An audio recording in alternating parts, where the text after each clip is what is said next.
So my next is Inglourious Basterds from 2009, directed by QT, the one and only Quentin Tarantino, starring Brad Pitt, Diane Kruger, Eli Roth, Melanie Laurent, Christoph Waltz, Fassbender, Daniel Brühl, a whole bunch of folks. Quick logline.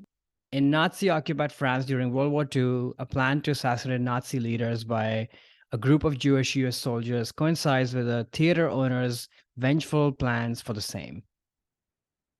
I would think most people have watched this movie, so I probably Right. wouldn't go into too much depth of other than what the log line says. But I put this movie mainly because as horrific and pointless, like we said, war can be, if you have to be in those shoes, what do you do? How do you actually then take on the enemy and do what you have to do?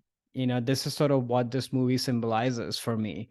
Again, not, condoning that in any way, but if you're there, then you're there. You have to do what it takes. And in this case, defeating the Nazis and such had to be done. So I think this movie captures that. And on top of it, I know it's sort of weird to even say this about a war movie dealing with such horrific subjects.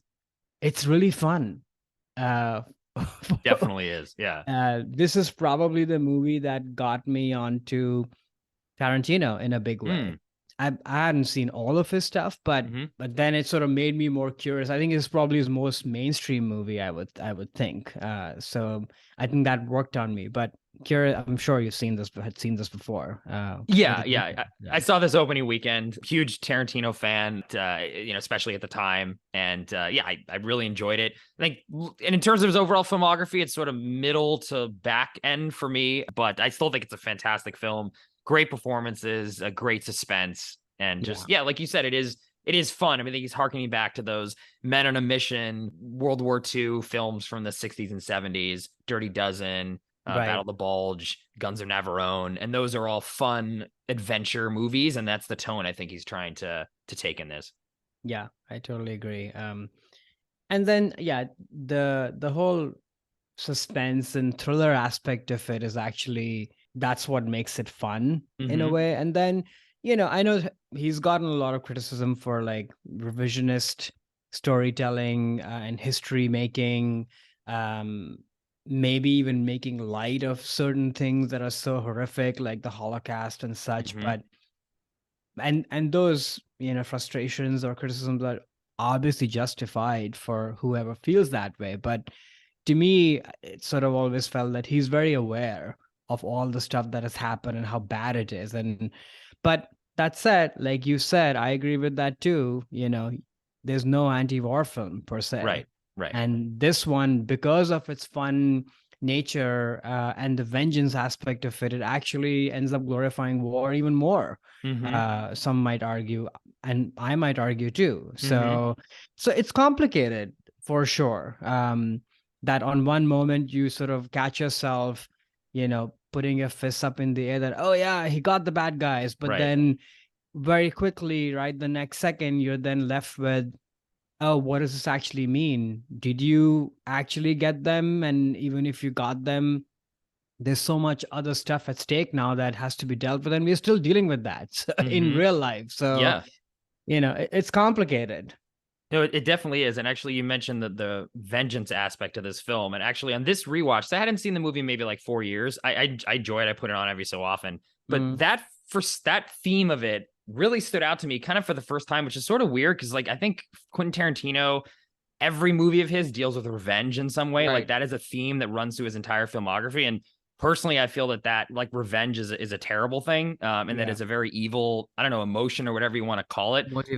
Motivation, right? It's a very bad motivation and something that is never justified. And I think it's interesting, especially in the context of a war film, where the entire plot is just around people getting revenge on other people.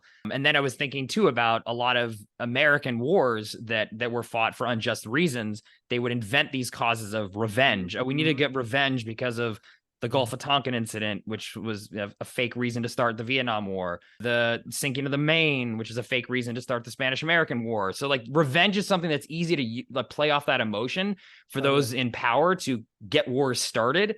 And that's never, I just think revenge is not something that's ever justified, even though it makes for great films. I'm not knocking the Tarantino films at all, but it's just interesting seeing that element play in every single one of the characters' motivations in this, even down to the squad of the Jewish Americans who are essentially just going to kill Nazis to get revenge for the Holocaust. There's no other motivation other than that. And the farm girl in the beginning of the film is just trying to get revenge on the fact that they killed her family. And it's all just vengeance, which is just, I get it. It just for some reason struck me on this rewatch that, oh, wow. Okay. So he's trying to say war as vengeance in a very, very clear way, which is just an interesting take. Because war, I think, sold as vengeance is a dangerous thing. It is, but then that's what makes it complicated because, what are you going to do if, at some point you also have to fight back, or are you just going to take it, But at some point, the lines, at least in my mind, between vengeance and that being the sole motivation versus the bigger picture, like that's just a very difficult balance to strike, like I don't think I can even comment on that because I've not really been in these shoes per se. But I agree with you. Like, it's not ultimately vengeance is not going to get you anywhere. Yeah, right. Which is interesting too. I think in Tarantino's films, he is trying to show catharsis from that, which I'm sure there is catharsis, a little bit of catharsis in vengeance, but that wears off. And then, was that saying about you dig 2 graves? Isn't there one about you go to seek, if you want to go off and seek revenge, dig 2 graves, one for you and one for the person that you're trying to revenge? There's some saying I should have, I think it was even referenced in Kill Bill. But I thought for some reason that struck me in this viewing as I was thinking about this more along the lines of war. And the other thing I think this film does really well too is like the propaganda aspect of it too, and how he's trying to show how films can be propaganda. Where there's a whole subplot of the Nazi film that they're screening, right? That is a pure propaganda film. And then in the same token, I think he's trying to comment on his own film as propaganda too, because the villains are very one-sided, one note. They're not trying to complicate it all. It's like, okay, great. How many more Germans can we kill? That's great. In the same way that the German character in that sniper film, that's the propaganda film in the universe, he's just killing a bunch of Allied soldiers, and it's also just chalking them up. So I do think that he is very smart and knows what he's doing, Quentin, in that sense, that the film is also a propaganda film, much like the film in the film is a propaganda film. And that's why he's Quentin Tarantino and he's brilliant. That he can play on all those different levels, but it also just works as a super fun adventure war film, because it really is. I mean, the performances in this, you can tell all the actors are just having such a great time in what especially Brad Pitt. Oh my gosh, Brad Pitt, just one of his best performances. I feel that when he's trying to do the Italian accent every time, I just laugh for like 10 minutes. Like that's one of the funniest things to ever be put on film by Brad Pitt, for sure. I couldn't agree more. The propaganda stuff is amazing, and that's sort of the interesting part of this, right? Like this, everything people are doing in their lives is from their own context and their own lives. The Daniel Bruhl character and everybody around him, he's a war hero for everybody, right?